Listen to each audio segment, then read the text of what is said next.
Good evening, Guildies. I'm Infinite Voices, and this is your recap for Season 2, Episode 6 of Dirty 20. Guess who's coming to dinner? What an episode. Hippolyta? What a roller coaster of emotions. Holy crap. Let's get into it. We find the party coming back into town after retrieving an indestructible crystal for Damien. Or rather his client, who we find out is Adonis, part of the envoy from Damaskar. After a quick handoff, Adonis leaves with the package, while Viguka and Corinth remain behind to collect their coin and promised magical trinkets. Corinth takes a pair of spider walking boots, and between his web spell and potentially a ring of jumping, we may have inspired the fire spider of the Empire. The party follow Adonis and the package to the Elder Phoenix. It's kind of like a very upper class kind of hotel, where Corinth immediately abuses his newfound powers and walks up the side of the building, causing a bit of a distraction. Hippolyta puts on a fine dress, and Leto disguises themselves all classy-like. They link arms, and Greek salad goes in strong. Meanwhile, Millie, Leto's sister, is there at the event, hanging off the arm of a diplomat. Nobody pursues this, however, as a group of three-eyed followers enter the room. Leto jumps up and tells a robed member that they've got what they want, and takes the cultist outside, where they proposition them with, human-elf trafficking?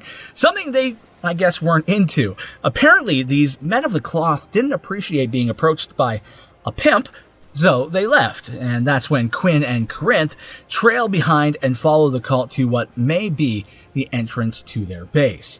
Hippolyta is invited to the palace by Adonis. Leto and Corinth then make excuses to turn what was a solo invite into an episode of Entourage. In the room is the Empress Josephine Marcellus, and at the other end, Colonel Varric Stein.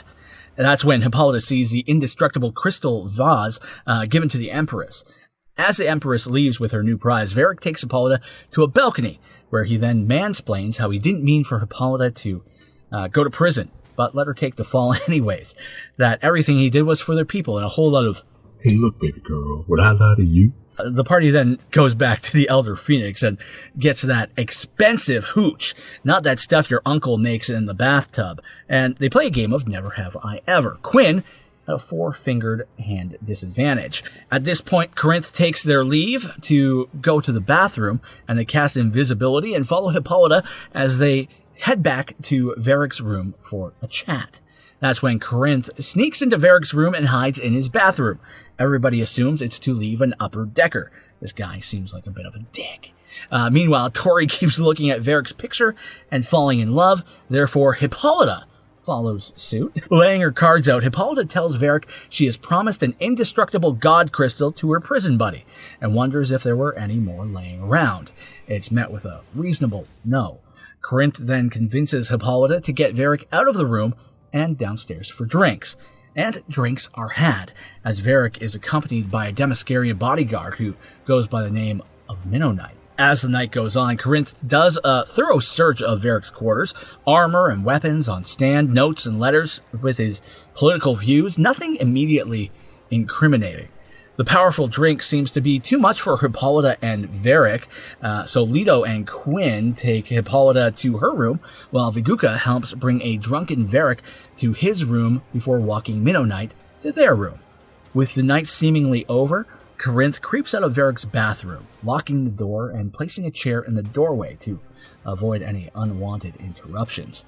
Sneakily walks over to a drunken, unconscious Varric and puts a sword to his throat, and Varric emerges from bed with a magical hilt of a sword in hand, and a magical armor appears from under his robes. Corinth continues pushing for a gem, and tensions rise as a magical dark blade, like black lightsaber vibes, come out of Varric's sword hilt. And some more words are exchanged, like, dirty elf traitor. And Corinth's blade begins burning with a green fire. Varric offers to let Corinth go, no harm, no foul, but Corinth instead challenges him to a duel. And should he win, Varric helps him acquire a gem. Should he lose, he leaves, never to be seen again. Quinn does a detect magic and basically sees two supernova magical sources ready to explode and makes a dash for Varric's room. With tensions at an all-time high, swords drawn and ignited, a turtle ready to crash through the door. This is where we find ourselves, my dear friends, for tonight's episode of Dirty 20. For the full episodes, be sure to join us on YouTube at youtube.com/Kanoa Daddy, or join us Thursday nights at 9 p.m. Eastern Standard Time on twitch.tv/Kanoa Daddy. And now, Dirty 20 and DM Ira Eterna present to you, in the right corner at 6'2" and 165, the fire spider of the Empire, ready to topple governments in a single bound, it's Corinth! And in the left corner at 6'1" and 195, sporting a black saber and magical armor, putting his nation before Hippolyta baby creation, it's Varric! Ladies and gentlemen, boys and girls, let's get ready to rumble!